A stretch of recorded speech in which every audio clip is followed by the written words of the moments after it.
अब नॉर्मली आ जाते हैं कंप्यूटर स्क्रीन पे और यहाँ पे हम बिल्कुल बेस टू बेस स्टार्ट करने वाले हैं, बिल्कुल स्टार्टिंग पोर्शन से। सबसे पहले जो स्क्रीन है ये है डेस्कटॉप, और यहाँ पे अगर मैं बात करूँ एक्सेल स्टार्ट करने की तो आप इसे कैसे स्टार्ट करोगे। मैं यहाँ पे दो ट्रिक आपको बताने वाला हूँ। सबसे पहला टर्म क्या है कि आपके पास ये जो सर्च ऑप्शन होता है, सिंपल आप इसमें जाओ और यहाँ पे सिंपल टाइप करो एक्सेल। अगर आपके सिस्टम में एक्सेल सॉफ्टवेयर अवेलेबल है तो आप यहाँ से इसे नॉर्मली स्टार्ट कर सकते हो, जो कि ऑन स्क्रीन आपको दिख पा रहा है। दूसरा जो ज्यादातर प्रोफेशनल लोग यूज करते हैं वो करते हैं रन कमांड के थ्रू, जिसके लिए आपको विंडो की को होल्ड करके आर प्रेस करना है और यहाँ पे रन कमांड खुल जाता है। इसमें आपको सिंपल टाइप करना है एक्सेल और कर देना है ओके। जैसे आप ओके करते हो, एक्सेल सॉफ्टवेयर का जो फर्स्ट इंटरफेस है वो आपके सामने आ जाता है। अब ये जो एक्सेल का प्रीव्यू आप देख रहे हो ये है ऑफिस 2019 का। हमेशा ध्यान रहे कि आप जो ऑफिस अभी यूज कर रहे हो वो अभी के हिसाब से ऑन डिमांड है या नहीं। कहने का मतलब कहीं ऐसा तो नहीं आप आज की डेट में ऑफिस 2003 या ऑफिस 2007 यूज कर रहे हो। बिलीव मी गाइज, अगर आप किसी इंस्टीट्यूट में सीख रहे हो और वहां पे आपको 2003 या 2007 सिखाया जा रहा है तो वहां पे सीधा बोलो कि हमें अपडेटेड ऑफिस वर्जन 2016 या 2019 सीखना है, नहीं तो आपको जॉब प्रोफाइल में बहुत ज्यादा दिक्कत आएगी। अब यहाँ पे अभी जो हम पूरा ट्यूटोरियल देखने वाले हैं वो है ऑफिस 2019 पे, जिसका सबसे बड़ा फायदा ये है कि अगर अभी आप ऑफिस 2016 यूज करते हो, 2019 यूज करते हो, इवन अगर प्रीवियस वर्जन भी यूज करते हो तो भी आपको इस वर्जन की वजह से उन सब के कमांड ऑलरेडी आ जाएंगे। अगर ऐसा होता कि मैं आपको ऑफिस 2007 पे ये सारा कुछ सिखा रहा होता तो आप 2016 या 19 के जो टूल्स हैं उनको यूज नहीं कर पाते, बट क्योंकि हम 2019 में सीख रहे हैं तो इसके जितने भी प्रीवियस वर्जन्स हैं उन सबके टूल्स को यूज करना आपको इजीली आ जाएगा। अब सबसे पहले बात करते हैं इस फर्स्ट वेलकम स्क्रीन की। देखो यहाँ पे नॉर्मली आपको कुछ ऑप्शंस मिल जाते हैं जैसे होम, न्यू और ओपन।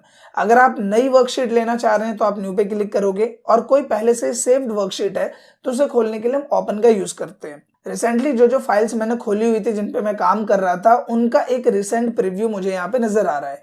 इसके साथ ही एक ऑप्शन आ रहा है यहाँ पे ब्लैंक वर्कबुक का, और उसके साथ ही कुछ बने बनाए टेम्पलेट मुझे यहाँ नजर आ रहे हैं। इसका यूज ज्यादातर तब किया जाता है जब आपको थोड़ी मेहनत कम करनी है और आप बने बनाए टेम्पलेट से ही अपना फॉर्मेट वहां से चुन लेते हैं। तो अभी इन सब चीजों को हम स्किप करते हैं और सिंपल आते हैं बिल्कुल स्टार्टिंग से, जो कि है ब्लैंक वर्कबुक। अब जैसे आप ब्लैंक वर्कबुक पे क्लिक करते हो तो नॉर्मली आपके सामने इस तरीके से एक वर्कबुक या फिर एक एक्सेल फाइल आ जाती है। अब इसमें कई सारे टर्म्स है जो कि इंटरव्यू के टाइम आपसे पूछे जाते हैं, और ज्यादातर लोग जो कि यूट्यूब से सीखते हैं उन्हें बेसिक्स नहीं पता होते और इंटरव्यू में वो उसी वजह से छांट दिए जाते हैं। कहने का मतलब अगर मैं बोलूं कि इस ऊपर वाले सेक्शन को क्या बोलते हैं, मिड सेक्शन को क्या बोलते हैं, इसे क्या बोलते हैं, इसे क्या बोलते हैं, इसे क्या बोलते हैं, तो हो सकता है कि आप कंफ्यूज हो जाओ। और बिलीव मी गाइस, इंटरव्यू में इन्हीं सब टर्म्स को ज्यादा कंसीडर किया जाता है क्योंकि उससे तो आपसे सवाल पूछने हैं। तो सबसे पहले जो ऊपर वाला सेक्शन है इसको बोला जाता है टाइटल बार। ये जो आप देख रहे हो बुक 1 एक्सेल, ये क्या होता है, टाइटल बार। इसके बाद ये जितने भी आपको यहाँ पे नजर आ रहे हैं इन्हें बोला जाता है टूल्स, और ये जो सेक्शन है file, home, insert, page layout, formula, ये जो पूरा सेक्शन है इसको बोला जाता है मेन्यू बार। इन हर एक मेन्यू बार में आपको मल्टीपल टूल्स मिलते हैं। जैसे होम की बात करें तो इसमें मल्टीपल टूल्स है, इंसर्ट की बात करें तो इसमें मल्टीपल टूल्स है, पेज लेआउट, फॉर्मूला, तो सब में आपको मल्टीपल टूल्स मिलते हैं। इसके बाद नेक्स्ट टर्म आता है B3। यहाँ पे आप देख रहे हो B3 लिखा हुआ है, तो ये क्या है B3 एक्चुअल में। देखो यहाँ पे आपकी जो एक्सेल फाइल है इसमें आपको डब्बे नजर आ रहे हैं, ऐसे ऐसे डब्बे नजर आ रहे हैं। तो यहाँ पे अगर हम किसी भी डब्बे यानी बॉक्स की बात करें तो इसे बोला जाता है सेल। क्या बोलते हैं, CELL, सेल। और अगर हम बात करें एक सेल की तो दो चीजों का कॉम्बिनेशन है। एक है ये कॉलम, ये जो ऊपर वाला सेक्शन है इसको हम कॉलम बोलते हैं ऐसे, और ये होता है रो। तो अगर मैं इस बॉक्स की बात करूं तो ये दो टर्म का कॉम्बिनेशन है, एक है कॉलम D और एक है रो 4। तो इसका एक नाम मैं क्या बोल सकता हूं, D4।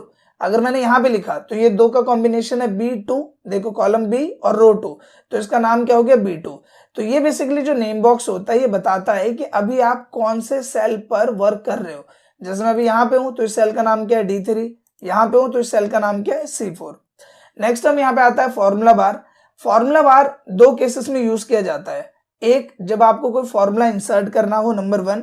दूसरा, अगर आप सेल में कोई काम कर रहे हो और उसे आप फॉर्मूला बार के थ्रू मैनेज करना चाह रहे हो तो भी आप फॉर्मूला बार का यूज कर सकते हो। अगर आप कंफ्यूज हो रहे हो तो मैं एक एग्जांपल से आपको क्लियर करता हूं। जैसे अभी ये सेल है तो या तो मैं यहां से टाइप करूं तो भी मैं इसमें काम कर पा रहा हूँ। और मान लो कि अगर मैं यहाँ पे हूँ और मैं यहाँ फॉर्मूले बार में आके कुछ लिखता हूँ तो वो भी ऑटोमेटिकली उसी में लिखा जाएगा। तो जब आप कभी वी लुकअप या फिर कुछ बड़े फॉर्मूलाज पे वर्क करते हो तो उस टाइम पे आपको फॉर्मूला बार में इस तरीके से हेल्प लेनी पड़ती है। यहाँ तक क्लियर? अब आते हैं नेक्स्ट टर्म पे, जो कि एक बहुत ही कॉमन क्वेश्चन है जो कि इंटरव्यू में सबसे ज्यादा पूछा जाता है कि रो और कॉलम क्या है। Define row and column in Excel. So इसका आंसर क्या होगा?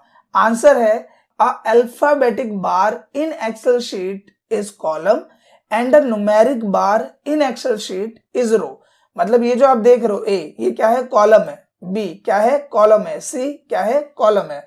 और ये जो 1 2 3 ये सब क्या है? रो। तो जो ये हमारा अल्फाबेटिक बार है ये है कॉलम और ये जो हमारा न्यूमेरिक बार है ये क्या है? रो।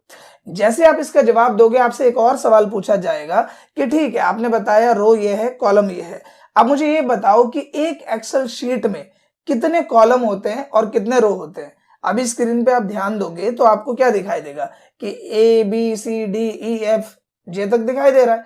फिर मैं आगे बढ़ता हूं तो आगे आप बढ़ते जाओगे तो जैसे आपके जेड खत्म हो जाएगा फिर दूसरा फॉर्मेट चालू हो जाएगा और आप आगे जाते जाओ आप थक जाओगे, लेकिन ये रेंज खत्म नहीं होगी। तो आप क्या बताओगे टोटल कितने कॉलम्स है, या फिर ये जो 1 2 3 4 की गिनती है ये टोटल कितनी है, तो ये आप कैसे बताओगे? तो ये एक बहुत ही इंपॉर्टेंट टर्म है, तो इसका जवाब ढूंढना बहुत आसान है। आपको ऊपर में सेक्शन दिख रहा है यहाँ पे, ये ए और 1 के बीच में, यहाँ पे जैसे आप क्लिक करोगे पूरी एक्सेल शीट सेलेक्ट हो जाएगी और यहाँ पे ऊपर आप देखोगे आपको एक नंबर दिख रहा है यहाँ पे, तो 10,48,576 आर लिखा है। आर मतलब रो, यानी कि जो 1 2 3 की गिनती देख रहे हो आप इसको नीचे करते जाओगे तो ये है टोटल 10,48,576। और अगर ABCD की बात करें, जैसे अगर मैं काउंट करूं 1 2 3 4, अगर ऐसे काउंट करता हुआ जाऊं तो यह है 16,384। तो जवाब क्या है कि there are 10,48,576 rows in Excel sheet, यानी कि एक एक्सेल शीट में टोटल 10,48,576 रो है और एक एक्सेल शीट में 16,384 कॉलम होते हैं। तो आई होप कि ये जो बेसिक इंटरव्यू क्वेश्चंस है ये आपको क्लियर हो गए होंगे। इसके साथ ही कुछ और भी टूल्स है जिनके बारे में आपको बता देता हूँ। ये है आपका वर्टिकल स्क्रॉल बार, जिसकी मदद से आप ऊपर नीचे जा सकते हो, और ये है आपका हॉरिजॉन्टल स्क्रॉल बार। इसके साथ ही यहाँ पे जूम स्लाइडर मिलता है जिसकी मदद से आप इसे छोटा कर सकते हो और आप चाहो तो बड़ा कर सकते हो। शॉर्टकट में करना है तो कीबोर्ड से कंट्रोल की को होल्ड करो और माउस के स्क्रॉल बार को ऊपर की तरफ करो। जैसे आप इसे ऊपर करोगे तो जूम होगा और माउस के स्क्रॉल को नीचे करोगे तो ये जूम स्लाइडर में छोटा होगा। इसके साथ ही जूम स्लाइडर के साइड में आप देखोगे यहाँ पे आपको 3 ऑप्शन मिलते हैं लेआउट्स के। ये जो लेआउट आपको नजर आ रहा है इसको बोलते हैं नॉर्मल लेआउट। इसके बाद ये जो बीच वाला ऑप्शन है ये ज्यादा यूज होता है पेज लेआउट। इससे आपको पता चल जाता है कि इस एक्सेल शीट में आपका एक पेज कितना बड़ा है। मतलब अगर मैं देखना चाहूँ कि जो मैं डेटा बना रहा हूँ, क्रिएट कर रहा हूँ, निकालूंगा तो मैं A4 साइज पेपर पे ही, तो मुझे ये देखना है कि मेरा एक पेज कितना बड़ा है। तो जब आप ऐसे करोगे तो आपको पता चल जाएगा कि एक पेज इतना बड़ा है। और जब आप नॉर्मल पे आओगे तो यहाँ पे देखो एक लाइन आ जाएगी जिससे आप अंदाजा लगा सकते हो कि मुझे काम इसी दायरे में करना है एक पेज पे डेटा को प्रिंट करने के लिए। सो आई होप कि इतना बेसिक टर्म आपको क्लियर हो गया होगा। अब आते हैं सीधा प्रैक्टिकल सेक्शन पे, जहां पे सबसे पहले हम कवर करेंगे होम टैब से रिलेटेड टूल बार्स, जिनमें कुछ बेसिक भी होंगे और कुछ मोस्ट यूजफुल भी होंगे। तो सबसे पहले यहाँ पे किसी भी चीज को समझने के लिए हमें जरूरत होती है एक डेटा की, और ये डेटा भी मैं आपके सामने क्रिएट करने वाला हूँ ताकि इससे रिलेटेड कुछ बेसिक टर्म्स आपको क्लियर हो। जैसे यहाँ पे मैं लिखता हूँ नेम, सबसे पहले मैंने लिखा नेम। अब ज्यादातर लोग क्या करते हैं कि यहाँ पे माउस से यहाँ पे क्लिक करेंगे, आपको ये चीज नहीं करनी है। आपने यहाँ नेम लिखा, इसके बाद कीबोर्ड में होता है टैब की, आप टैब की प्रेस करोगे आप अगले वाले सेल में ऑटोमेटिकली शिफ्ट हो जाओगे। इसके बाद यहाँ पे हमने लिखा फादर्स, फिर हमने यहाँ पे लिखा नेम, टैब किया तो अब देखो आपको लग रहा होगा कि जो नेम है वो दूसरे वाले सेल में थोड़ा सा हिस्सा आ गया, तो बेसिकली वो है उसी सेल में। हमें अगर इसको पूरा देखना है तो यहाँ आना है हमें, आप देखो ऐसा सिंबल बनेगा, फिर आपको इसे सिंबल ड्रैग कर देना है, या फिर अगर आप इसमें डबल टैप करते हो 1 2 माउस से तो भी अपने आप एडजस्ट हो जाएगा। फिर यहाँ पे आते हैं हम, टैप किया है मैंने इंग्लिश, फिर टैप करूंगा मैं आगे वाले सेल में चला जाऊंगा हिंदी, फिर टैप किया मैथ, फिर टैप किया हमने साइंस, और फिर टैप किया हमने यहाँ पे हमने लिख दिया सिंपल SST। ठीक है, इसके बाद मैं कुछ नाम यहाँ पे लिख देता हूँ, जैसे मैंने लिखा राजेश, महेश, सुरेश, नरेश, हर्ष, निशांत, मैंने कुछ नाम लिख दिए। फादर्स नेम लिख देते हैं हम यहाँ पे, mister Mohan, mister Sohan, mister Nishant, mister जय, मिस्टर कबीर, मिस्टर अर्नव, हमने लिखा। अब मार्क्स डाल देते हैं हम यहाँ पे, तो हमने डाला 45, 65, 85, 74, 65। अब यहाँ पे नॉर्मली आप देख पा रहे हो कि मैंने एक डेटा प्रिपेयर किया हुआ है, लेकिन क्या ये डेटा आपको स्टाइलिश या अट्रैक्टिव लग रहा है? नहीं लग रहा। तो ज्यादातर क्या होता है कि जो हमारा एक बेसिक फॉर्मेट हम क्रिएट करते हैं उसमें हमें जरूरत पड़ती है होम टैब के इस फॉन्ट सेक्शन की और इस अलाइनमेंट सेक्शन की। सबसे पहले तो मैं इस पूरे रेंज को ऐसे सेलेक्ट करता हूं। देखो ध्यान रहे, जब आप यहाँ पे जाते हो तो इस तरीके से एक प्लस का सिंबल आता है, आप सिंपली लेफ्ट क्लिक से होल्ड करोगे और जैसे इसे खींचोगे आगे की तरफ तो आप देखोगे ये पूरा का पूरा सेलेक्ट हो जाएगा। सेलेक्ट होने के बाद जब आप इस लाइन पे लेके जाओगे, देखो अभी सिंबल आ रहा है मोटा प्लस, जब मैं इस लाइन पे लेके जा रहा हूं तो ये डायरेक्शन सिंबल आ गया। उस केस में आप इसको पकड़ के अगर आपको इसे नीचे करना है तो आप इसे नीचे कर सकते हो, आगे करना है, पीछे करना है, पूरे डेटा को जहां आप रखना चाहते हो आप रख सकते हो। देखो ठीक है, इतना टर्म क्लियर। अब ये होने के बाद मैं इस ऊपर वाले एरिया में अपना हेडिंग देना चाहता हूं, तो मैंने इस पूरी रेंज को सिलेक्ट किया। सेलेक्ट करने के बाद यहाँ एक टूल मिलता है आपको जो कि होता है मर्ज। जैसे आप मर्ज पे क्लिक करोगे तो आप देखोगे ये पूरा का पूरा जो मल्टीपल सेल था वो एक सेल में कन्वर्ट हो गया है। आपने इसको सेलेक्ट किया। सेलेक्ट करने के बाद मैंने यहाँ पे लिखा अपना टाइटल जो कि है रिजल्ट। लेकिन आप यहाँ पे नोटिस करो कि ये जो रिजल्ट है वो आ रहा है नीचे, तो यहाँ पे आपको अलाइनमेंट ऑप्शन मिलते हैं जिसकी मदद से आप इसे बीच में, टॉप में, लेफ्ट में, राइट में, मिडल में जहां रखना चाहो रख सकते हो। मैंने यहाँ रखा। फिर हमें जरूरत है इसे थोड़ा बड़ा करने की, तो हमने इसे बड़ा कर लिया। इसके बाद यहाँ पे मुझे इसका फॉन्ट दूसरा चाहिए जो कि थोड़ा और डिजाइनेबल हो, तो मैंने ये वाला फॉन्ट ले लिया।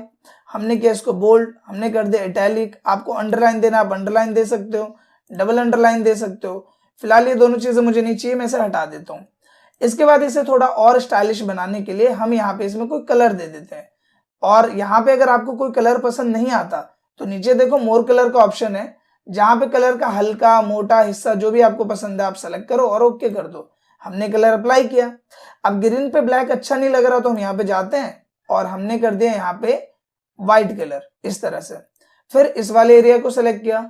सिलेक्ट करने के बाद यहाँ पे हम जाएंगे और इसका कलर करेंगे येलो, और जो इसमें टेक्स्ट है इसको हम कर देंगे बोल्ड। ये हो गया। अब ये होने के बाद हमने इस पूरी रेंज को सेलेक्ट किया और सेलेक्ट करने के बाद हमने इसमें अप्लाई कर दिया अलग अलग बॉर्डर। तो फिलहाल मैं अप्लाई करता हूं ऑल बॉर्डर, जिससे एक ही बार स्टाइलिश फॉर्मेट में अप्लाई हो जाए। अब आप देख सकते हो कि इन फॉन्ट के टूल्स की मदद से एक सिंपल दिखने वाले डेटा को मैंने कैसे अट्रैक्टिव फॉर्मेट में यहाँ पे रिप्रेजेंट कर दिया। आपके नंबर्स यहाँ पे लेफ्ट में आ रहे हैं तो हम इसको सेलेक्ट करते हैं और क्या करेंगे हम सेंटर अलाइनमेंट, ताकि ये बीच में आ जाए। और आप देख सकते हो कि डेटा प्रॉपर वे में यहाँ पे रेडी हो गया है। सो आई होप कि ये जो टूल्स है वो कुछ बेसिस पे आपको क्लियर हो गए होंगे। यहाँ पे कंफ्यूज हो सकते हो आप एक रैप टेक्स्ट को लेके, मैं इसका भी यूज आपको क्लियर कर देता हूँ। कई बार आप नोटिस करते हो कि हमें जगह कम चाहिए, मतलब फादर्स नेम में चाहता हूं कि इससे ज्यादा जगह ना ले, जो भी आए इसी में आए। अब नेम का एम तो आगे चला गया, तो मैं इसको सेलेक्ट करके कर देता हूँ रैप टेक्स्ट। रैप से क्या होगा, ये ऑटोमेटिकली उसी सेल के साइज के हिसाब से एडजस्ट हो जाएगा। फिर हमने इसको सिलेक्ट किया और हमने कर दिया यहाँ पे क्या टॉप अलाइनमेंट, और हमने किया सेंटर अलाइनमेंट। ये आ गया फॉर्मेट में। तो इस तरीके से आप रैप टेक्स्ट का यूज कर सकते हो अगर आप चाहते हो कि सेल में ही रो बड़ी हो जाए लेकिन डेटा आ जाए। आपने अपने 10th या 12th के सर्टिफिकेट्स वगैरह में भी देखा होगा कि फादर्स नेम इस फॉर्मेट में आता है।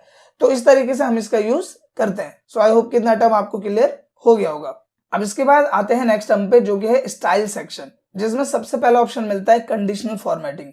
और ये बहुत ही ज्यादा इंपॉर्टेंट है और इसका यूज भी बहुत ही ज्यादा स्पेशल है, लेकिन इसे समझने के लिए हम किसी दूसरे प्रैक्टिकल का यूज करते हैं जिसमें आपको इसे समझना ज्यादा आसान हो जाए। तो मैं यहाँ पे आता हूँ अपनी दूसरी शीट पे और यहाँ पे आप देखोगे कि मैंने एक डेटा क्रिएट किया हुआ है बड़े सिंपल वे में, जहाँ पे कुछ सेल्समैन के नाम है, साथ ही यहाँ पे अलग अलग डिपार्टमेंट है जैसे ग्रोसरी, गारमेंट, इलेक्ट्रॉनिक्स।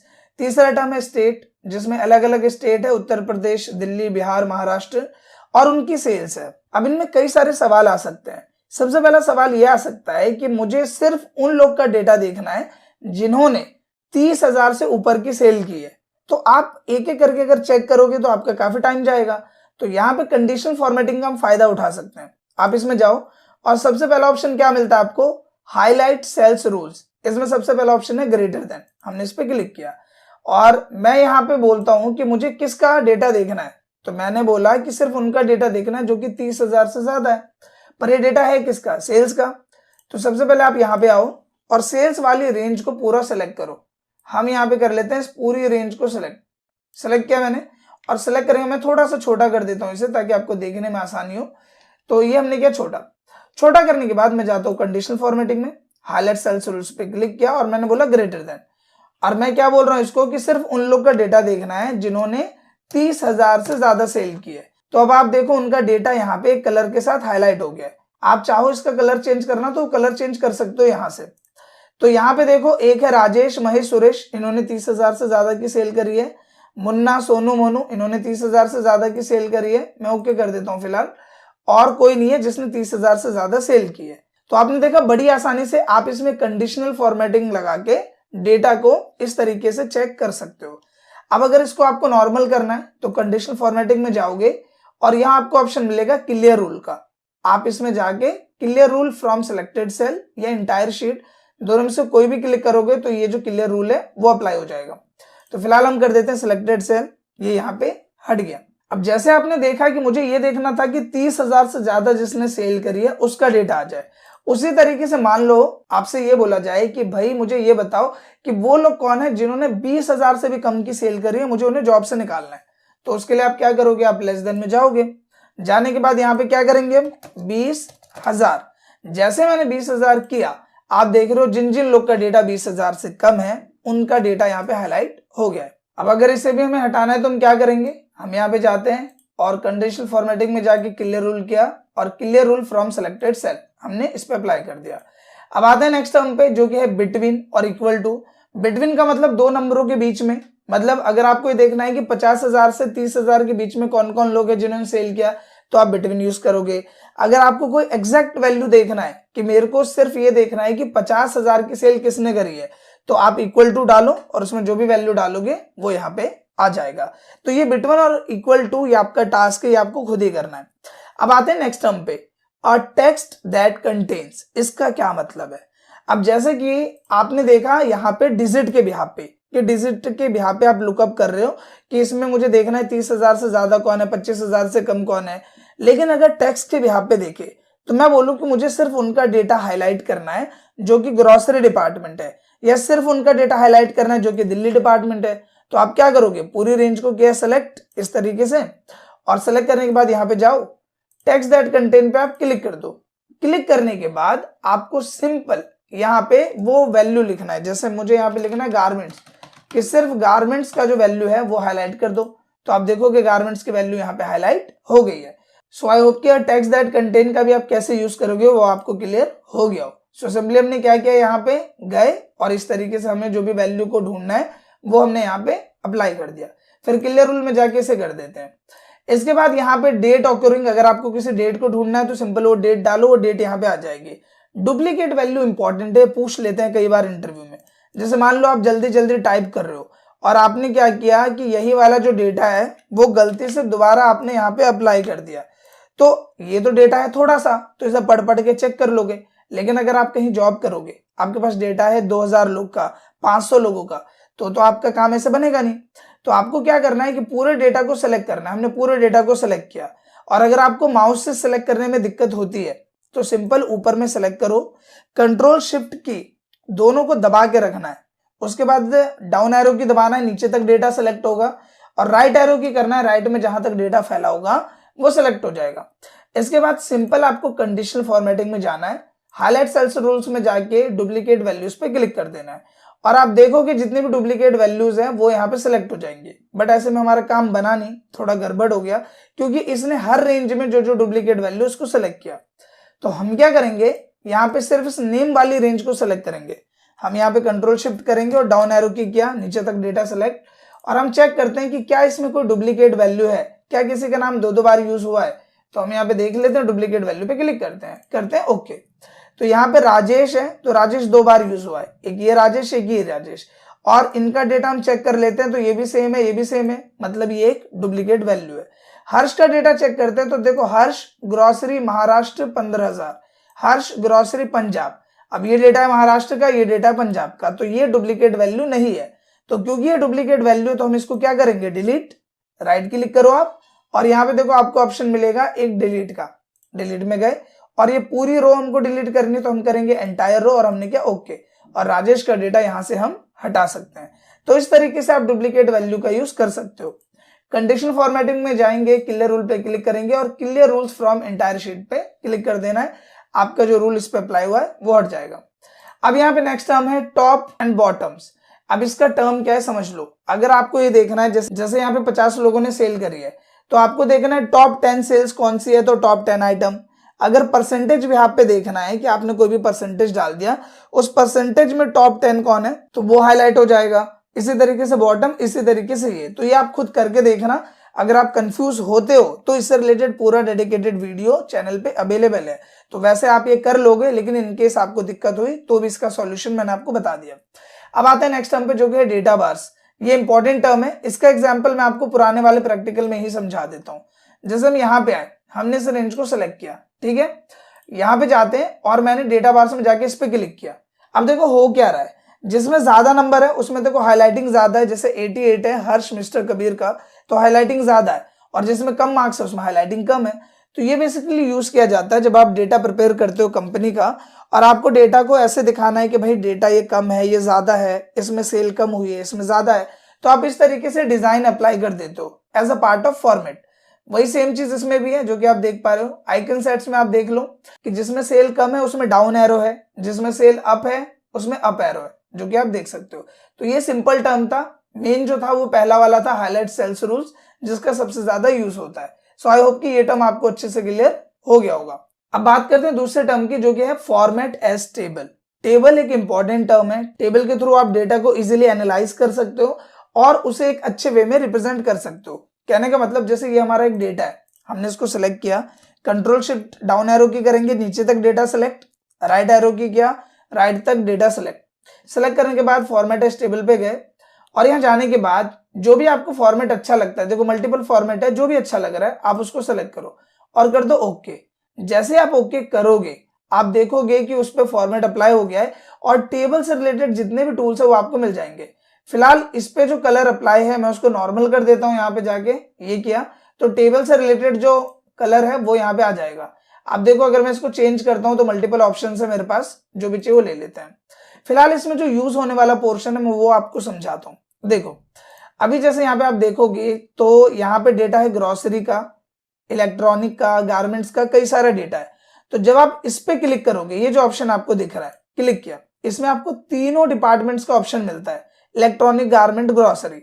मेरा सवाल ये है या आपके सीनियर का सवाल ये है कि मुझे सिर्फ और सिर्फ ग्रोसरी का डेटा देखना है। तो आप क्या करोगे, सेलेक्ट ऑल पे चेक है, इस पे क्लिक कर दो। जैसे क्लिक करोगे सब कुछ यहां से हट जाएगा और सिर्फ सिलेक्ट करो ग्रोसरी पे और कर दो ओके। अब देखो सबका डेटा यहां से गायब और आपके सामने सिर्फ किसका डेटा आ गया, ग्रोसरी का। तो अब आपको सीनियर को जो जो बताना है कि सर ग्रोसरी की सेल राजेश, हर्ष, ब्रजेश, कपिल इन लोगों ने की है और ये सेल्स इसका हुआ है। कितना आसान हो गया।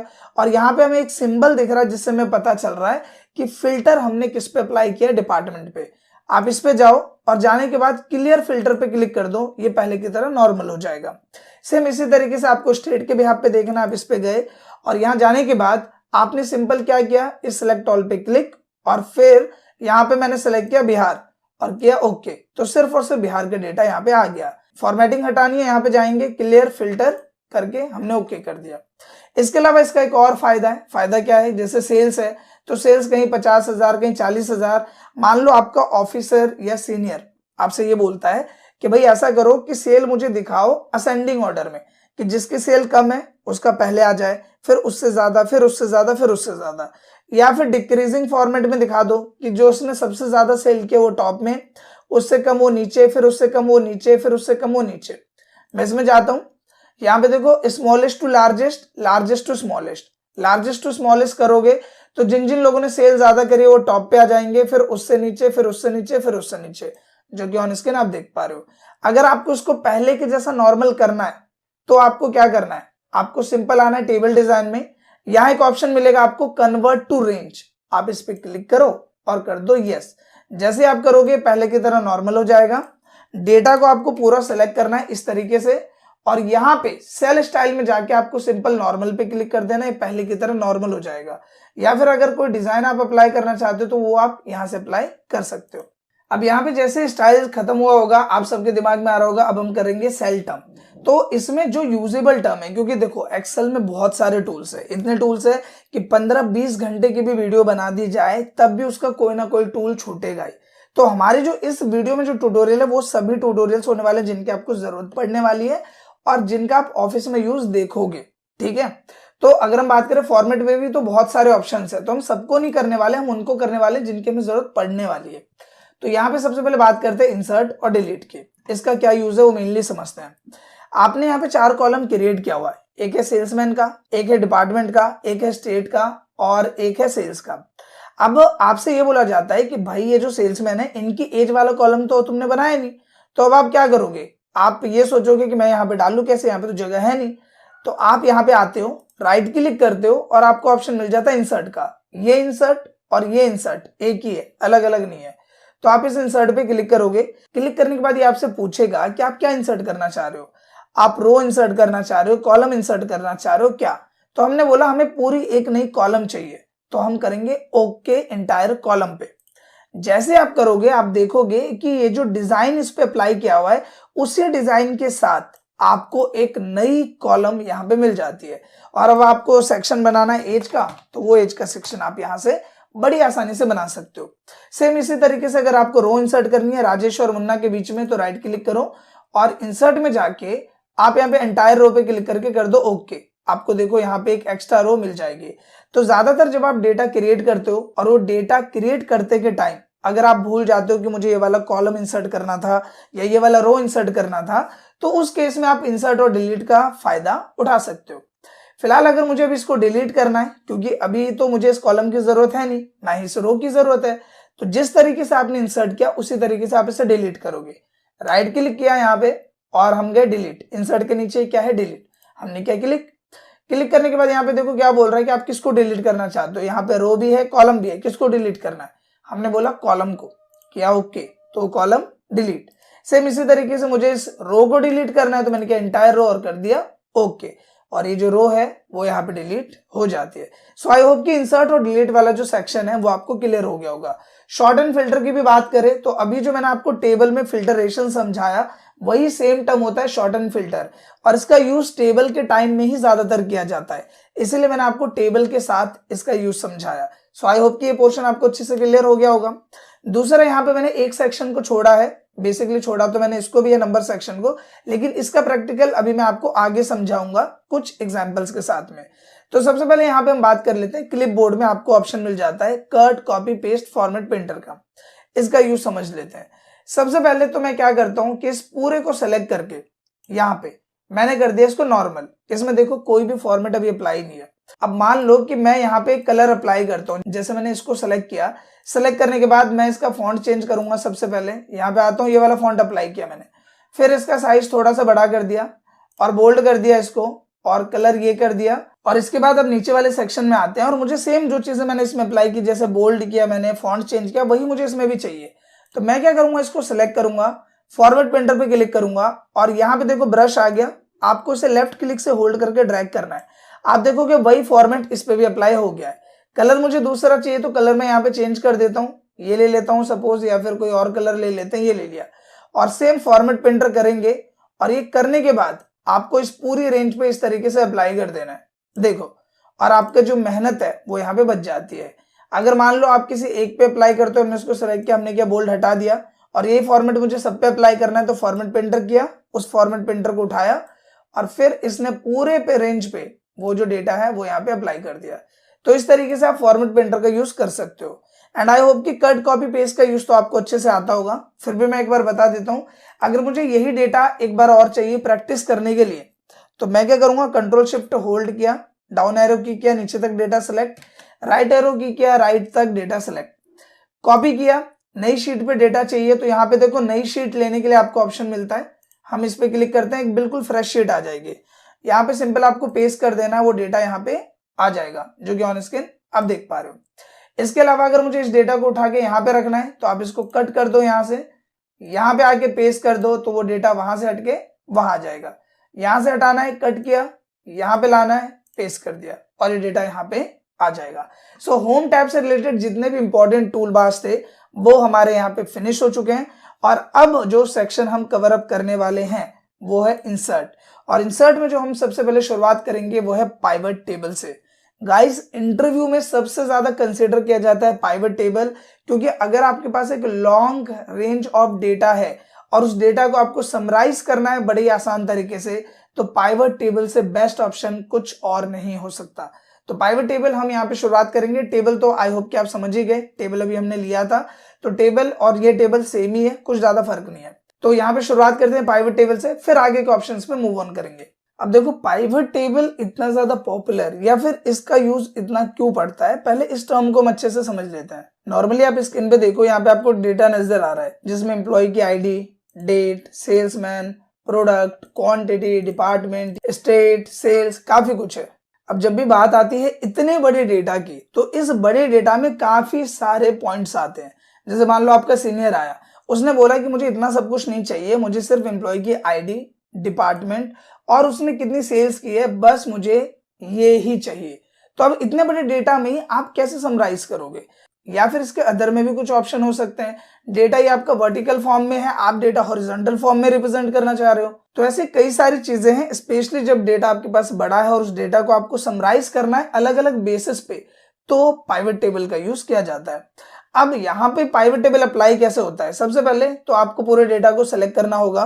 कंट्रोल शिफ्ट किया और डाउन एरो की किया, नीचे तक डेटा सिलेक्ट, राइट एरो की किया, राइट तक डेटा सिलेक्ट। डेटा सेलेक्ट होने के बाद सिंपल आपको पाइवट टेबल पे सिंगल क्लिक करना है। आप सिंगल क्लिक करोगे, यहाँ पे आपको ऑप्शन मिलेगा न्यू वर्कशीट का, एग्जिस्टिंग वर्कशीट का। ये पूछ रहा है कि आप जो पाइवट टेबल इस डेटा पे अप्लाई कर रहे हो, ये इसी वर्कशीट पे अप्लाई करना है या फिर नई वर्कशीट पे करना है। तो हमेशा आप नई वर्कशीट पे अप्लाई करना। क्यों?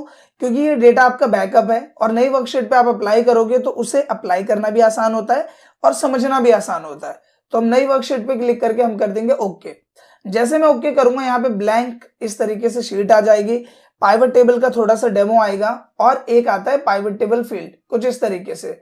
और अभी तो मैंने इसमें थोड़ी सी यूज कर रहा था मैं इसे, इसी वजह से छोटा आ रहा है, नहीं तो आपके में इसे इस वे में आएगा अगर आप पहली बार यूज करते हो तो। अब इनकेस अगर मान लो ये गायब भी हो जाता है, जैसे आपने गलती से इस पे क्लिक कर दिया, तो अब आप सोचते हो ये आएगा कैसे? काफी लोग परेशान होने लग जाते हैं, आएगा कैसे? तो देखो, ये जो पाइवट टेबल वाला सेक्शन है, इस पे क्लिक करना, आपको यहाँ पे पाइवट टेबल एनालाइज का टैब मिल जाएगा। यहाँ पे जाना और एक ऑप्शन मिलता है फील्ड लिस्ट का, इस पे जैसे आप क्लिक करोगे तो पाइवट टेबल फील्ड आपका आ जाएगा। अब एक चीज नोटिस करोगे, यहाँ देखो डेटा कितना बड़ा है और यहाँ पे हमारे पास डेटा है ही नहीं। क्यों? क्योंकि यहाँ पे डेटा हम अपने हिसाब से बनाएंगे।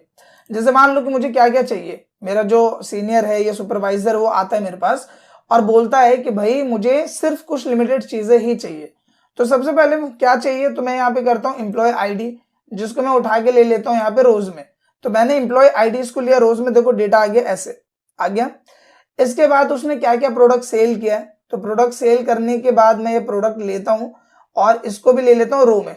तो ये रो में लिया तो ये इस तरीके से आ गया। या फिर मैं ऐसा करता हूँ कि मैं इसको सेलेक्ट करता हूँ और सेलेक्ट करने के बाद रख लेता हूँ यहाँ पे, तो ये आ गया प्रोडक्ट सेक्शन। ऐसे देख रहे हो, डेटा यहाँ पे अलग तरीके से है और यहाँ पे डेटा वैसा है जैसा मैं इसको बनाना चाह रहा हूँ। इसके बाद मैंने यहाँ पे ले लिया डिपार्टमेंट, तो डिपार्टमेंट को मैं उठा के रख लेता हूँ कॉलम में, तो वहीं पे डिपार्टमेंट भी आ जाएगा कि ये जो बैग है वो ये जो कॉलेज बैग है वो बैग डिपार्टमेंट का है। इतना हमने किया। इतना करने के बाद मैं क्या करता हूँ कि मैं इसके सेल्स को उठा के यहाँ डाल देता हूँ वैल्यू वाले सेक्शन में। अब मैं यहाँ पे डालता हूँ तो देखो ये आ गया क्या कि कॉलेज बैग की जो टोटल सेल है वो सिर्फ आईडी नंबर 1018 ने की है, जो कि टोटल है 1 लाख रुपए की। अगर हम बात करें कंप्यूटर की, तो कंप्यूटर की सेल की है 2 लोगों ने, एक है आईडी 1001 और एक है आईडी 1019। इस तरीके से अगर इस डेटा को और पोर्टेबल वे में बनाने की बात करें तो हमने प्रोडक्ट हटाया यहाँ से और हमने डाल दिया डिपार्टमेंट, तो ये थोड़ा और पोर्टेबल वे में आ जाएगा। कि बैग्स की बात करें अगर डिपार्टमेंट बैग की, तो इसमें टोटल सेल हुई है इतनी 1,65,000 की। अगर हम बात करें इलेक्ट्रॉनिक डिपार्टमेंट की तो उसकी टोटल सेल है इतनी। अगर हम बात करें गारमेंट की तो इतनी। और अगर हम सबके टोटल की बात करें तो वो है इतना 12,53,000 का। तो कुल मिला के अगर आप यहाँ देखो तो डेटा एक फिक्स पोर्शन में है, ना आप इसको आगे पीछे कर सकते हो, ना आप इससे समराइज कर सकते हो, कुछ नहीं कर सकते। तो अगर हम पाइवट टेबल की बात करें तो हम जैसा घुमाना चाहें डेटा को वैसा घुमा सकते हैं। जैसे कि आप देखो ये जो डिपार्टमेंट है, अगर मैं उसे उठा के रोज में डाल दूं तो डेटा ये कुछ इस तरीके से आ जाएगा। देख पा रहे हो आप, ये डेटा आ गया कुछ इस तरीके के फॉर्मेट में। और मैं डिपार्टमेंट को उठा के डाल दूं इस फिल्टर वाले सेक्शन में, तो यहाँ पे ये फिल्टर वाले सेक्शन में आ जाएगा। सारे डिपार्टमेंट का डेटा आ रहा है। मैं यहाँ पे जाता हूँ, मैंने बोला मुझे सिर्फ बैग का डेटा देखना है, बैग पे क्लिक किया, ओके किया, तो सिर्फ बैग का डेटा आ गया, वो भी टोटल के साथ। मैं इसको थोड़ा सा बड़ा कर देता हूँ, आपको देखने में आसानी होगी यहाँ पे। इसके साथ ही मैं यहाँ पे जाता हूँ, मैंने किया इलेक्ट्रॉनिक, मैंने किया ओके, तो सिर्फ इलेक्ट्रॉनिक का डेटा आ रहा है। मैंने किया यहीं पे जाके गारमेंट, तो सिर्फ गारमेंट का डेटा आ रहा है। तो यहाँ पे क्या है, आप डेटा को जैसे तोड़ना मरोड़ना चाहते हो आप उस तरीके से समराइज कर सकते हो। चाहे कितना ही बड़ा डेटा क्यों ना हो, आपका सुपरवाइजर आपसे जो भी कंडीशन दे, उन्हें फिल्टरेशन चाहिए आपने फिल्टरेशन दे दिया, उन्हें कॉलम में चाहिए आपने कॉलम में दे दिया, उन्हें रो में चाहिए आपने रो में डेटा दे दिया। तो जिस तरीके से आप डेटा दिखाना चाहते हो और जो जो चीजें दिखाना चाहते हो उस तरीके से आप इसे इजीली मैनेज कर सकते हो। और यहाँ देख पा रहे हो आप मल्टीपल कॉलम्स है, जिस कॉलम की जरूरत है उसको उठाया, जैसे मान लो स्टेट है, इसको उठाया, इसको हमने डाल दिया यहाँ पे कॉलम्स में, तो डेटा इस तरीके से यहाँ पे आ गया। इसको उठा के हमने डाल दिया रो में, तो ये डेटा यहाँ पे आ रहा है कि ये जो 1001 आईडी है वो कहाँ से, यूपी स्टेट से है। ये जो 3 आईडी है वो कहाँ से, दिल्ली से है। तो इस तरीके से आप शो कर सकते हो। आपको इसे हटाना है तो आप इसे सिलेक्ट करके ऊपर कर दो, ये हट जाएगा। इसी तरीके से जो सेल्समैन है, आप चाहते हो एम्प्लॉय आईडी के साथ सेल्समैन भी दिखे, तो आपने ये कर दिया, तो आईडी 1001 किसकी है, राजेश की है, 2 किसकी है, महेश की है। तो इस तरीके से आप पाइवट टेबल फील्ड का यूज कर सकते हैं। आई होप कि ये जो टर्म है पाइवट टेबल फील्ड का वो आपको क्लियर हो गया होगा और ये क्यों इंपॉर्टेंट है वो भी आपको समझ में आ गया होगा। अब गाइस सेक्शन तो कवर अप हो गया, बात करते हैं इलस्ट्रेशन सेक्शन की। बहुत ही ज्यादा इजी है, इसमें कुछ बिग स्टफ नहीं है, ये आप बिना मेरी मदद के कर सकते हो, बट मैं फिर भी इसका मतलब आपको बता देता हूँ। कहने का मतलब क्या है कि अगर आपको कोई भी ऑब्जेक्ट लेके आना है अपनी एक्सेल शीट में तो हम इलस्ट्रेशन पार्ट का यूज करते हैं। चाहे वो पिक्चर हो, शेप हो, कोई आइकन हो, कोई स्मार्ट आर्ट हो या स्क्रीनशॉट हो। जैसे मैं पिक्चर पे क्लिक करता हूँ तो आपने अपने डिवाइस में जहां पे भी पिक्चर रखी है हम उसमें जाते हैं। जाने के बाद यहाँ पे मैंने डाउनलोड में पिक्चर रखी है, मैं यहाँ पे आया और मैंने ये वाली इमेज को सिलेक्ट करके इंसर्ट कर दिया। इस तरीके से मैं इसको करता हूँ छोटा, यहाँ पे आ गया, तो ये काफी बड़े साइज में आ रहा है तो हम इसको छोटा कर लेते हैं यहाँ पे, और सिंपल इसको हमने छोटा करके यहाँ पे लगा दिया कुछ इस तरीके से। तो सिंपल क्या है कि अगर मान लो मुझे ऑब्जेक्ट दिखाना है डेटा के साथ तो मैं इस तरीके से एक ऑब्जेक्ट यहाँ पे लेके आ जाता हूँ। और जैसे आप इसको लेते हो आपको यहाँ पे एडिटिंग टूल मिल जाते हैं, जैसे इसका करेक्शन, जैसे कि इसकी ब्राइटनेस, कॉन्ट्रास्ट, कलर आपको चेंज करना है आप कलर भी चेंज कर सकते हो। आपको इफेक्ट डालना है तो आप इस तरीके से इफेक्ट डाल सकते हो। ट्रांसपेरेंसी कम ज्यादा करनी है तो वो आप कर सकते हो, देख सकते हो। तो कुल मिला के बेसिक टूल्स है, आप खुद इसे करोगे तो ये आपको समझ में आ जाएगा, इसमें कुछ भी बिग स्टफ नहीं है। इसके बाद इसी तरीके से अगर आपको कोई शेप चाहिए तो देख पा रहे हो आप मल्टीपल शेप का ऑप्शन है। जैसे ये एक शेप ले लिया हमने और ऐसा कुछ आपको दिखाना चाह रहे हो तो वो आपने दिखा दिया। कलर वगैरह चेंज करना है यहाँ से कर लिया, सिंपल ऑप्शन है, आप इसे यूज कर सकते हो। कुल मिला के क्या है कि अगर हमें कोई ऑब्जेक्ट लेना है, चाहे वो शेप हो, पिक्चर हो, कोई स्मार्ट आर्ट हो, कोई 3D मॉडल हो, तो वो भी आप यहाँ से ले सकते हो बहुत ही सिंपल वे में। अब इसके बाद हम बात करते हैं नेक्स्ट सेक्शन की, जो कि है अपने डेटा को ग्राफिकल व्यू में रिप्रेजेंट करना। तो जैसे इसके लिए ज्यादातर क्या होता है कि डेटा हम शॉर्ट रखते हैं। जैसे मान लो ये मुझे कॉलम वाला पोर्शन नहीं चाहिए, रो भी नहीं चाहिए, तो हम क्या करते हैं इसको कॉपी कर लेते हैं ऐसे। ये मैंने किया कॉपी, ठीक है। कॉपी करने के बाद यहाँ आता हूँ, मैं कर देता हूँ इसको पेस्ट इस तरीके से, और ये फादर्स नेम वाला सेक्शन हटा देते हैं, इसकी जरूरत नहीं है सपोज हमको डेटा में। तो हमने ये सेलेक्ट किया। अब सेलेक्ट करने के बाद डेटा को सेलेक्ट करो ऐसे, और यहाँ पे देखो आपको चार्ट का ऑप्शन मिल रहा है। आप रिकमेंडेड चार्ट पे क्लिक करो, इसमें जो भी चार्ट डेटा के हिसाब से बेस्ट होगा वो आपको प्रोवाइड कर देगा। आप क्लिक कर दो। क्लिक करने के बाद यहाँ पे जो भी फॉर्मेट डिजाइन है आपने सेलेक्ट किया, आपने किया ओके। आप देखोगे उसके हिसाब से एक चार्ट यहाँ पे तैयार हो जाएगा। आप यहाँ पे एनालाइज कर पा रहे होंगे, जैसे राजेश है तो राजेश का अगर मुझे इंग्लिश का डेटा देखना है तो ये है इंग्लिश का डेटा, ये है राजेश का हिंदी का, ये है मैथ, ये है साइंस, ये है एसएसटी।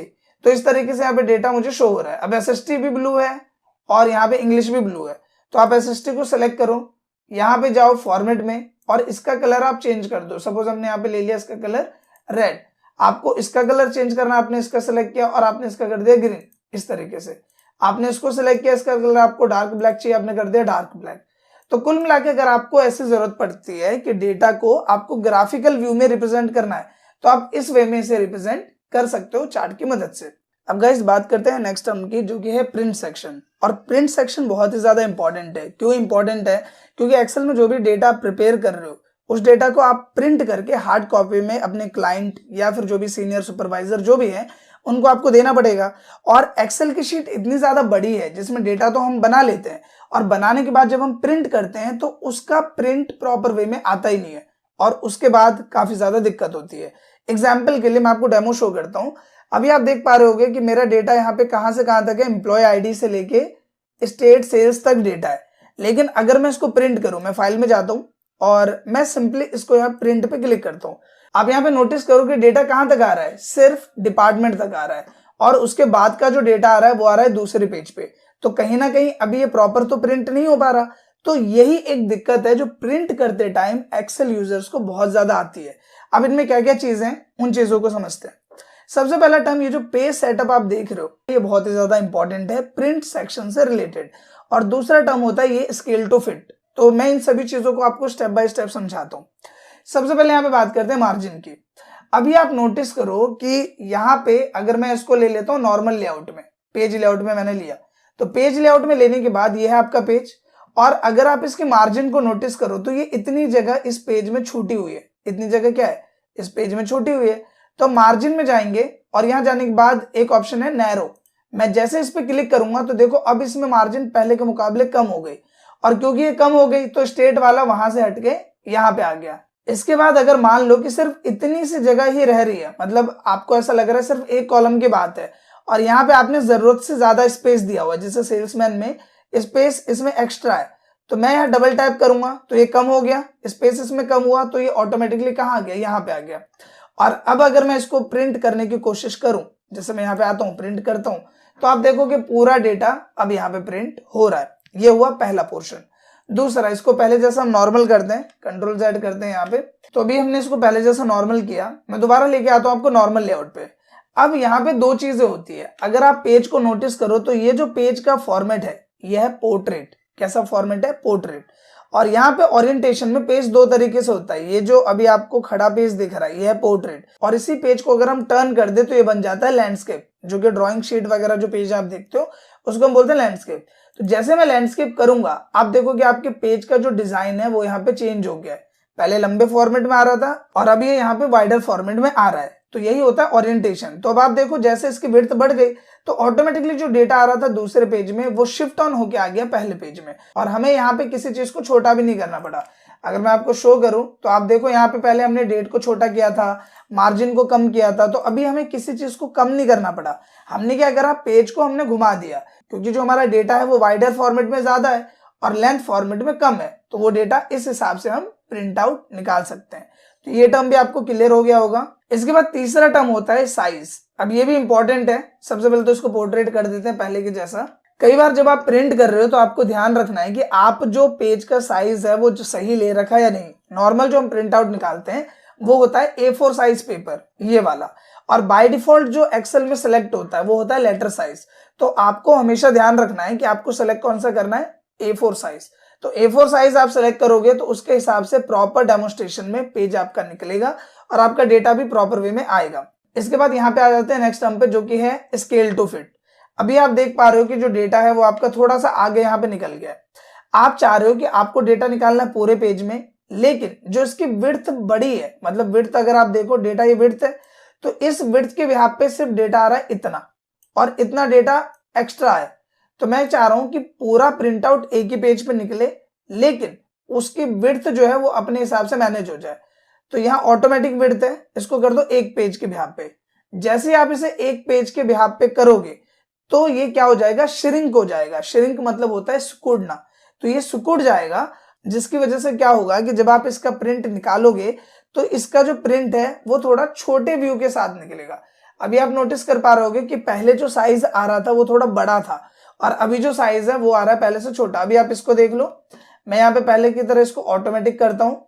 तो मैंने पहले की तरह इसको नॉर्मल किया, यहाँ पे 81% है, इसको पहले जैसा हम कर देते हैं 100%। और करने के बाद अब मैं इसका प्रीव्यू आपको चेक कराता हूँ। तो यहाँ पे हम चेक करते हैं, तो देखो पहले के मुकाबले बढ़ा आ रहा है। तो बेसिकली करता क्या है, अगर आप इसे 1 पेज कर देते हो तो 1 पेज के बिहाफ पे क्या करेगा कि इसका जो साइज है उसको कर देगा 81% या जितने भी परसेंट में ये एडजस्ट हो सके, और ये उसको सिकुड़ा देगा, मतलब छोटा कर देगा।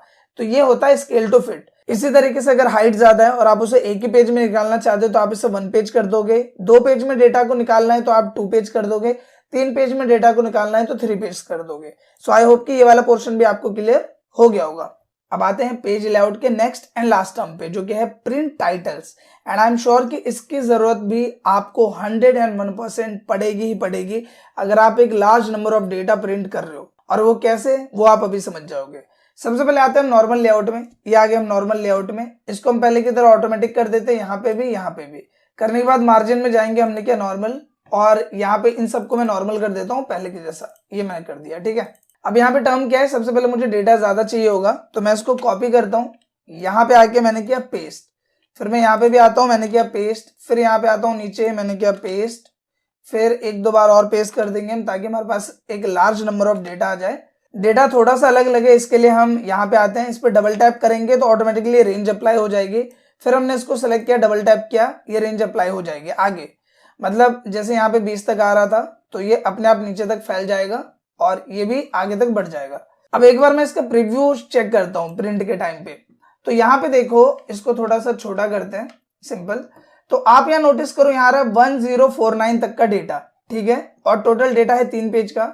मैं आगे करूंगा तो आगे डेटा आ रहा है 1099 तक, आप इसको देख पा रहे होंगे, आई होप। मैं आपको शो कर देता हूँ, ये 1099 तक।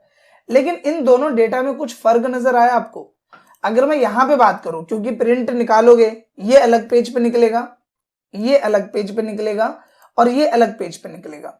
तो अगर हम पहले पेज की बात करें तो इसमें तो हमें पता चल रहा है कि ये वाला जो कॉलम है इसमें ईमेल आईडी लिखी है, इसमें डेट लिखा है, इसमें सेल्समैन का नाम है, इसमें प्रोडक्ट है। लेकिन क्या आपको शीट 2 में पता चल रहा है कि ये जो जीन्स लिखा है इसके ऊपर वाला कॉलम क्या है, ये 180 ये क्या चीज है, ये 600 15,000 ये क्या है? ये शीट 3 में पता नहीं चल रहा। तो बेसिकली होता क्या है कि प्रिंट करते के टाइम ये जो ऊपर वाला टाइटल है ये 2 में भी आना चाहिए और 3 में भी आना चाहिए। और ये होता कैसे? ये होता है प्रिंट टाइटल की मदद से। प्रिंट टाइटल यानी कि इस टाइटल को ही प्रिंट कराना है। तो हमें सिंपल प्रिंट टाइटल में जाना है। जाने के बाद आपको सिंपल यहाँ पे क्या पहला ऑप्शन है, रोज टू रिपीट एट टॉप, इस पे क्लिक करना है, सिंगल क्लिक, और फिर यहाँ पे भी आके सिंगल क्लिक करना है और कर देना है ओके। ओके करने के बाद दोबारा हम प्रिंट प्रीव्यू चेक करते हैं, हम गए प्रिंट में, और यहाँ जाने के बाद देखो ये पहले वाला जो पेज है जो प्रिंट होगा इसमें भी ऊपर कॉलम है। आगे किया तो दूसरे वाले पेज में भी वो जो हेडिंग्स है वो यहाँ पे आ गई है, और सेम तीसरे वाले पेज में भी वो हेडिंग्स यहाँ पे आ गई है। तो अब अगर आप मल्टीपल पेजेस प्रिंट कर रहे हो और ये टाइटल्स का इशू आ रहा है तो आप इसे आसानी से सॉल्व कर लोगे।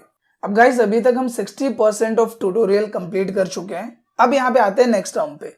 नेक्स्ट टर्म में देखो, सबसे पहले तो कुछ बेसिक टर्म्स मैं आपको बताने वाला हूं जो कि मुझे स्टार्टिंग में ही बताना चाहिए था आपको, लेकिन आई थिंक कि यही प्लेस सही है जिसमें हम कुछ बेसिक टर्म्स को कवर अप कर लेते हैं। इसके बाद एक बहुत ही इंपॉर्टेंट टर्म जो कि आपकी जॉब प्रोफाइल में भी काम आएगा और इंटरव्यू में भी काम आएगा, जो कि है डेटा वैलिडेशन।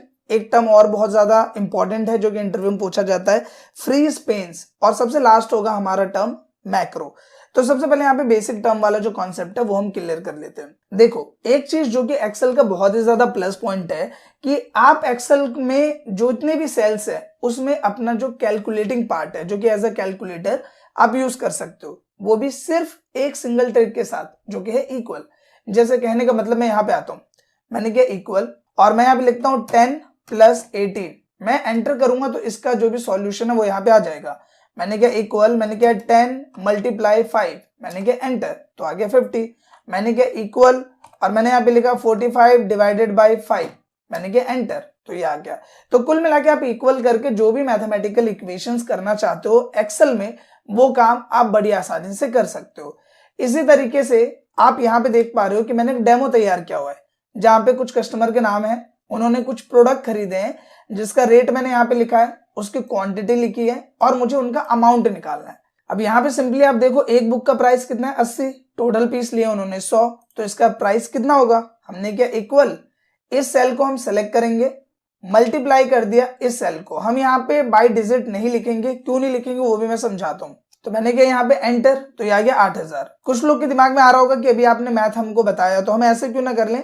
हमने क्या इक्वल, यहाँ पे सिंपली लिखा 80, मल्टीप्लाई कर दिया 100, क्या एंटर, तो भी तो सेम आंसर आएगा।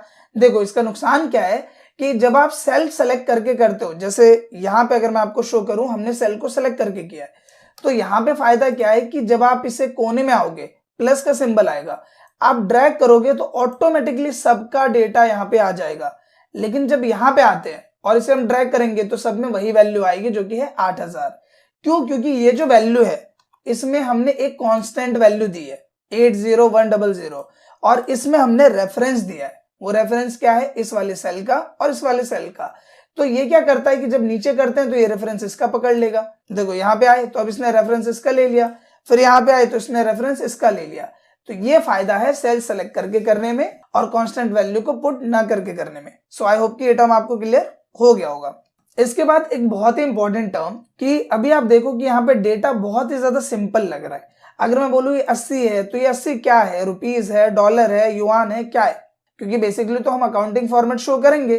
तो हमने क्या किया, हमने डेटा को ऐसे सेलेक्ट किया। सेलेक्ट करने के बाद यहाँ पे देखो जो अकाउंटिंग सेक्शन है, अगर इसमें आप ये क्लिक करोगे तो ये इस फॉर्मेट में आ जाएगा।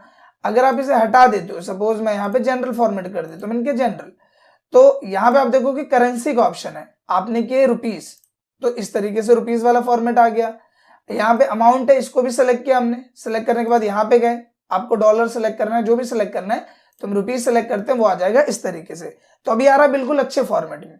अब यहाँ पे बात आती है क्वांटिटी की, कि ये जो क्वांटिटी 100 आपने लिखा है, ये पीसेस है, पैकेट है, बॉक्सेस है, ये है क्या?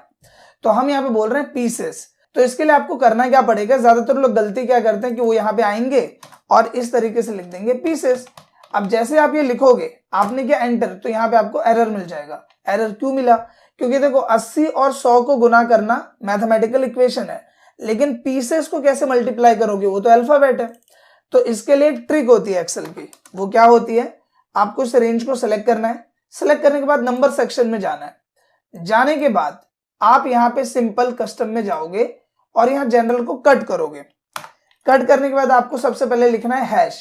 हैश लिखा जाता है जो भी 100, 300, 500 जो वैल्यू आपने लिखी है उसके लिए। उसके बाद स्पेस करना है और डबल क्वोट्स के अंदर जो भी प्रिंट करवाना है इसके साथ वो लिख दो। जैसे हमें प्रिंट कराना है पीसेस, हमने डबल क्वोट्स के अंदर ये लिखा और हमने किया ओके। और अब यहाँ पे वैल्यू भी आ गई और कोई एरर भी नहीं आया। सो आई होप कि ये टर्म भी आपको क्लियर हो गया होगा। इसके साथ ही अगर इसके डेसिमल वैल्यू आप हटाना चाहते हो तो यहाँ डिक्रीज डेसिमल कर दो, ये डेसिमल वैल्यू हट जाएगी। अगर आप ये रखना चाहते हो तो इंक्रीज डेसिमल कर दो, ये वैल्यू यहाँ पे रह जाएगी। सो आई होप कि जो नंबर सेक्शन है वो भी अब आपको क्लियर हो गया होगा। इसके साथ ही कुछ और भी ट्रिक है जो कि आप जान लो, आपके काम आएगी। सबसे पहले तो यहाँ पे अगर आप कभी भी सीरियल नंबर वगैरह लिख रहे हो, जैसे 1 से लेके 50 तक लिखना है, तो 1 लिखा, 2 लिखा, दोनों को इस तरीके से हम सेलेक्ट करेंगे और यहाँ पे कॉर्नर में जाके इसे सेलेक्ट किया और इस तरीके से हमने कर दिया सिंपल ड्रैग। कहां तक करना है आपको सिंपल ड्रैग? 50 तक चाहिए तो आप 50 पे ले जाके छोड़ दो, ये 50 तक डेटा आ जाएगा। इसी तरीके से आपको 2 का टेबल लिखना है, हमने लिखा 2। अगला स्टेप क्या है उसका? 4। दोनों को किया सिलेक्ट और इस तरीके से हमने ड्रैग कर दिया कहां तक? 20 तक, तो ये आ जाएगा इस तरीके से। संडे मंडे चाहिए तो हमने लिखा सिंपल संडे। अगला स्टेप क्या है? मंडे। हमने लिखा संडे मंडे, दोनों को किया सिलेक्ट और इसको कर दिया इस तरीके से ड्रैग। तो जहां तक चाहिए वहां तक रखा और बाकी को कर दिया डिलीट। यही काम आप जनवरी फरवरी के साथ कर सकते हो, और भी कोई टेबल्स है उनके साथ कर सकते हो, डेट वगैरह प्रिंट करानी है तो उनके साथ भी कर सकते हो। रेंज आपको ऐसे डालना है तो आप ऐसे भी डाल सकते हो। जैसे अगर मुझे यहाँ पे लिखना है जनवरी और यहाँ पे लिखना है फरवरी, तो यहाँ पे बेसिकली हमने वर्टिकल पोर्शन में डेटा को प्रिंट किया। आप चाहो तो हॉरिजॉन्टल पोर्शन में भी डेटा को प्रिंट कर सकते हो, जो कि ऑन स्क्रीन आप देख पा रहे हो इस तरीके से। तो यहाँ पे जो हमारा बेसिक कॉन्सेप्ट थोड़ा सा छूट गया था वो हमने कवर कर लिया। अब इसके बाद आते हैं नेक्स्ट टर्म पे जो कि है डेटा वैलिडेशन। और डेटा वैलिडेशन एक इंपॉर्टेंट टर्म है। क्यों इंपॉर्टेंट टर्म है ये भी आप अभी समझ जाओगे। सबसे पहले यहाँ पे आते हैं डेटा टैब में और यहाँ पे आते हैं डेटा वैलिडेशन में। आप इस डेटा वैलिडेशन पे क्लिक करोगे तो आपको मल्टीपल ऑप्शंस मिलेंगे जो कि आपको कंफ्यूज भी करेंगे। तो सबसे पहले हमें करना क्या है, अभी मैं आपको एक डेमो शो करता हूँ। जैसे ये डेटा को मैंने कॉपी किया और कॉपी करके मैं इस वाली शीट पे इस डेटा को रख लेता हूँ। ठीक है, यहाँ पे आता हूँ, इसको कॉपी किया और यहाँ पे मैंने इसको रख लिया। अब सपोज मुझे एक ड्रॉप डाउन मेन्यू क्रिएट करना है जिसमें क्या हो कि मैं यहाँ पे आऊँ तो मुझे एक ड्रॉप डाउन मेन्यू दिख जाए book, pencil, pen, eraser select करने के लिए। तो वो काम कर सकते हो आप डेटा वैलिडेशन से। कैसे? तो सबसे पहले तो मैं क्या करता हूँ, यहाँ पे आऊंगा, आने के बाद डेटा वैलिडेशन पे क्लिक करूंगा। एनी वैल्यू में जाके आपको क्लिक करना है लिस्ट पे। यहाँ जाने के बाद सोर्स का ऑप्शन है, इसमें जाओ और जाने के बाद सिंपल जो बैकअप हमने बनाया था रेंज का उसको हम सेलेक्ट करेंगे और कर देंगे ओके। अब यहाँ पे मैं आता हूँ और इसको कर देता हूँ ड्रैग, ठीक है, पूरे को मैं करता हूँ यहाँ पे डिलीट, ठीक है। अब यहाँ पे देखो बुक का ऑप्शन आ रहा है, मैं यहाँ पे आता हूँ, ड्रॉप डाउन मेन्यू मिला, क्या सिलेक्ट करना चाहते हो आप, इरेजर, शार्पनर, नोटबुक, हमने कर लिया सिलेक्ट। हम यहाँ पे आते हैं, मुझे सिलेक्ट करना है यहाँ पे नोटबुक, यहाँ पे आए मुझे सिलेक्ट करना है यहाँ पे पेन, यहाँ पे सिलेक्ट करना है पेंसिल, यहाँ पे सिलेक्ट करना है मुझे शार्पनर। तो इस तरीके से आप डेटा वैलिडेशन का यूज यहाँ पे कर सकते हो। दूसरा यूज है यहाँ पे रिस्ट्रिक्शन लगाने के लिए। कहने का मतलब जैसे यहीं पे आता हूं मैं, राइट क्लिक करते हैं, इंसर्ट में जाते हैं और एक कॉलम को इंसर्ट कर लेते हैं और मैं यहाँ पे कस्टमर के मोबाइल नंबर डाल रहा हूँ, ठीक है। अब मैं ये कह रहा हूं कि जो भी नंबर आप डालोगे वो 10 डिजिट से ज्यादा नहीं होना चाहिए, जैसा कि एक रूल है कि 10 डिजिट का ही मोबाइल नंबर होता है।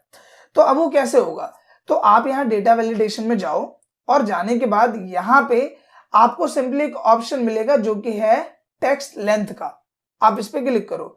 तो मैंने बोला मिनिमम भी 10 नंबर होने चाहिए और मैक्सिमम भी 10 नंबर होने चाहिए, हमने किया ओके और मैं इसको कर दे रहा हूं ड्रैग इस तरीके से। यहां पे आता हूं मैं और मैंने यहाँ पे लिखा 9716523562, तो ये एक्सेप्ट कर लेगा। लेकिन अगर मैंने दोबारा कोई नंबर डाला जो कि 10 डिजिट से ज्यादा है, ये 11 डिजिट है, मैं एंटर करूंगा तो डेटा लेगा ही नहीं। और यहाँ पे क्या लिखा रहा है, this value does not match the data validation restriction वगैरह वगैरह। हम चाह रहे हैं हमारे हिसाब से मैसेज आए कि भैया नंबर सही सा लिख लो आप। तो हम क्या करेंगे, दोबारा आएंगे इसी में डेटा वैलिडेशन में जाएंगे और यहाँ पे हम मैसेज जो प्रिंट कराना चाह रहे हैं एरर अलर्ट में हम यहाँ पे जाएंगे और हम बोलेंगे कि इनवैलिड नंबर और यहाँ पे हमने मैसेज दे दिया प्लीज इंसर्ट राइट नंबर, इस तरीके से हमने डाला, हमने क्या ओके, इसको कर देंगे ड्रैग। अब यहाँ पे सिंपली मैं क्या करता हूँ, मैं यहाँ पे आता हूँ और मैं कोई नंबर डाल के देखता हूँ 10 डिजिट से ज्यादा का, तो यहाँ पे क्या आ रहा है, invalid number, please insert right number. तो इस तरीके से अगर आपको रिस्ट्रिक्शन लगाना है तो उसके लिए भी आप डेटा वैलिडेशन का यूज कर सकते हो। इसमें आपको मल्टीपल ऑप्शंस मिलते हैं, जैसे अभी मैंने टेक्स्ट लेंथ पे लगाया, आपको टाइम पे लगाना है, डेट पे लगाना है, डेसिमल पे लगाना है, तो वो आप लगा सकते हो। बहुत ही ईजी है, आप करोगे तो आप इसे समझ जाओगे, कुछ भी बिग स्टफ नहीं है। अब आते हैं नेक्स्ट टर्म पे जो कि है फ्रीज पेन, और ये बहुत ही ज्यादा इंपॉर्टेंट टर्म है और इंटरव्यू में देख लेना, ये आपसे जरूर पूछेगा अगर आपको लास्ट डेटा के ऊपर क्वेश्चन किया जा रहा है तो। देखो अभी क्या है कि मुझे ऊपर दिख रहा है कि ये एम्प्लॉय आईडी है, डेट है, सेल्समैन है, प्रोडक्ट है, दिख रहा है, लेकिन जब मैं नीचे करता हूँ और डेटा देखने के लिए तो ऊपर वाला सेक्शन हट गया। तो बेसिकली होता क्या है कि इसको हमें फ्रीज करना पड़ता है ताकि हम जितने भी नीचे जाएं ऊपर वाला जो रो है वो वहीं पे रहे। तो इसके लिए क्या करना है, आपको यहाँ पे आना है ऊपर वाले सेक्शन में और आने के बाद यहाँ पे जाना है सिंपल व्यू टैब में, ये रहा व्यू टैब, इसमें जाएंगे। जाने के बाद यहाँ पे आपको ऑप्शन मिलेगा फ्रीज पेन्स का, इस पे जाओ और यहाँ पे सेलेक्ट करो फ्रीज टॉप रो, आपने कर दिया। अब आप नीचे आओगे तो देखो डेटा तो नीचे आ रहा है, लेकिन क्या आपका रो कहीं पे जा रहा है, नहीं जा रहा है, क्योंकि हमने उसे क्या कर दिया, फ्रीज कर दिया है। तो ये बहुत ही इंपॉर्टेंट एंड पावरफुल टूल होता है जो कि इंटरव्यू में भी आपसे पूछा जा सकता है। अब इसको हम पहले की तरह नॉर्मल कर देते हैं, तो अनफ्रीज पेन पे हमने क्लिक किया, अब ये पहले की तरह हो गया। अब इसके बाद जो हमारा लास्ट टर्म है वो है मैक्रो, और मैक्रो अगर आप एक्सेल यूजर हो तो आपको पता होगा कि मैक्रो कितना ज्यादा इंपॉर्टेंट है। फिलहाल इस वीडियो में मैक्रो का मैं आपको बेसिक यूज बताने वाला हूं। अगर इसके बारे में बहुत डिटेल में पढ़ना चाहते हो बड़े प्रैक्टिकल के साथ, तो प्लेलिस्ट में इससे रिलेटेड वीडियो अवेलेबल है। फिलहाल क्योंकि आप बिगिनर्स हो तो बिगिनर के बिहाफ पे मैक्रो का क्या यूज होता है वो मैं आपको क्लियर करता हूँ। देखो मैक्रो का यूज होता है स्टेप्स को रिकॉर्ड करने के लिए, और इसकी जरूरत इसलिए ज्यादा पड़ती है क्योंकि हर एक काम के लिए फॉर्मूला नहीं बनाया जा सकता। मान लो आपके दिमाग में कोई क्रिएटिविटी है कि मैं ये चाह रहा हूं कि एक शीट है, सपोज ये वाली शीट है, इस शीट में क्या हो कि मैं कोई भी 4 लोगों का डेटा डाल रहा हूं, जैसे मैंने राजेश लिखा, ग्रोसरी लिखा, उत्तर प्रदेश लिखा, ये लिखा, उसके बाद ये सब कुछ अपने आप कॉपी हो जाए और फिर अपने आप यहाँ पे प्रिंट हो जाए। तो ऐसा अगर मुझे कुछ काम करना है, मतलब जिसमें मुझे अलग अलग स्टेप करना पड़ रहा है, कभी ये सेलेक्ट करना है, कभी ये सेलेक्ट करना है, वो सब कुछ रिकॉर्ड हो और एक बटन दबाने से वो सब कुछ अप्लाई हो जाए, तो वो काम कर सकते हो आप मैक्रो से। तो मैक्रो का सिंपल यूज है आपके स्टेप्स को रिकॉर्ड करना। क्या करना, आपके स्टेप्स को रिकॉर्ड करना, जिसका एक छोटा सा एग्जाम्पल दे रहा हूं मैं आपको, जिससे आप इसे समझ जाओगे कि इसका रोल प्ले क्या है। और जब आप प्रैक्टिकल बड़े लेवल पे करोगे, बड़े मतलब एडवांस लेवल जॉब के लिए जाओगे, तो उसके हिसाब से प्रैक्टिकल्स आपको मिलते रहेंगे।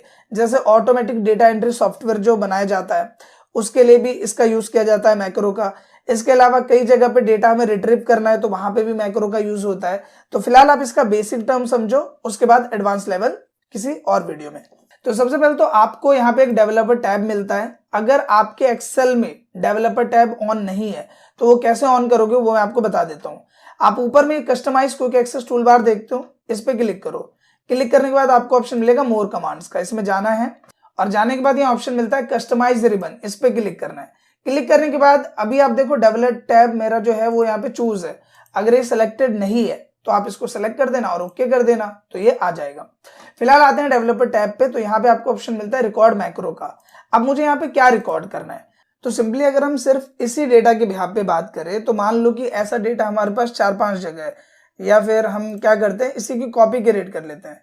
तो जब आप इस शीट पे राइट क्लिक करोगे तो आपको ऑप्शन मिलेगा मूव और कॉपी का, हम इस पे जाते हैं। जाने के बाद हमने किया क्रिएट अ कॉपी और हमने किया ओके, ठीक है। तो अब हमारे पास 2 शीट है, हमने बोला यहाँ पे डेटा 1, इसका नाम चेंज कर देंगे। कैसे कर रहा हूँ नाम चेंज, डबल टैप करके। तो मैं शीट 2 पे आया, माउस से डबल टैप किया, शीट सेलेक्ट, यहाँ पे हमने लिख दिया डेटा 2, ठीक है। दोनों को पास में रख लेते हैं, यहाँ पे ले आते हैं, नॉर्मली सेलेक्ट किया और उठा के यहाँ रख दिया। अब यहाँ पे मैं क्या चाह रहा हूँ कि इसमें मैं कोई एडिटिंग अप्लाई करूँ और सेम मैं उसका एक शॉर्टकट बना लेता हूँ, वही एडिटिंग मैं अप्लाई कर दूंगा दूसरे पे। तो अब ये सारा कुछ करेंगे कैसे, ये हम करेंगे अपने स्टेप्स को रिकॉर्ड करके। तो सिंपल करना क्या है, देखो तो सबसे पहले हमें करना क्या है, यहाँ पे देखो ऑप्शन मिलता है आपको रिकॉर्ड मैक्रो का। आप इस पे क्लिक करोगे, क्लिक करने के बाद कुछ ऐसा डायलॉग बॉक्स आएगा, कुछ भी नाम लिख सकते हो आप, मैक्रो 1, मैक्रो 2, राहुल, राज, अमित, सोनू, जो भी लिखना है आप लिख सकते हो। इसके बाद आपको एक शॉर्टकट की क्रिएट करनी होगी, जिसे क्लिक करने पे आपके सारे स्टेप्स एक ही बार में अप्लाई हो जाए। तो यहाँ पे मैं बना लेता हूँ कंट्रोल शिफ्ट के। अब मैं कंट्रोल शिफ्ट के क्यों बना रहा हूँ, एक्सेल में कई ऐसे शॉर्टकट है जिनका ऑलरेडी कुछ ना कुछ मतलब है। जैसे कंट्रोल सी से कॉपी होता है, कंट्रोल वी से पेस्ट होता है। तो मुझे एक ऐसा शॉर्टकट बनाना है जिसका कुछ और यूज ना हो, इसलिए मैंने कंट्रोल शिफ्ट के यहाँ पे बना लिया। मैंने किया ओके। जैसे मैं ओके करूंगा देखो रिकॉर्डिंग स्टार्ट हो गई है। अब यहाँ पे मुझे करना क्या है, तो सबसे पहले तो मैं यहाँ पे आता हूं, मैंने किया राइट क्लिक और मैंने किया इंसर्ट, और मैं क्या इंसर्ट कर रहा हूं, एक रो। मैंने किया ओके। करने के बाद मैंने इसको किया इस तरीके से ड्रैग, ठीक है। उसके बाद हमने इस पूरे को सेलेक्ट किया और सेलेक्ट करने के बाद हमने किया इसे मर्ज करने के बाद जो भी कलर मुझे अप्लाई करना है वो कलर मैंने यहाँ पे अप्लाई कर दिया कुछ इस तरीके से। टेक्स्ट कलर मैंने कर दिया व्हाइट, और व्हाइट करने के बाद जो फॉन्ट साइज है वो मैंने कर दिया 22, ठीक है। इतना हमने किया। इतना करने के बाद जो ये पहला वाला रो है इसको मैंने यहाँ पे सेलेक्ट किया कुछ इस तरीके से, जो कि ऑन स्क्रीन आप देख पा रहे हो। तो नीचे तक हम पूरे डेटा को सेलेक्ट कर रहे हैं।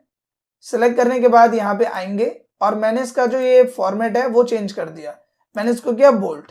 ये करने के बाद जो ये ऊपर वाला सेक्शन है इसको मैंने सेलेक्ट किया और मैंने यहाँ पे किया ऑल बॉर्डर्स इस तरीके से।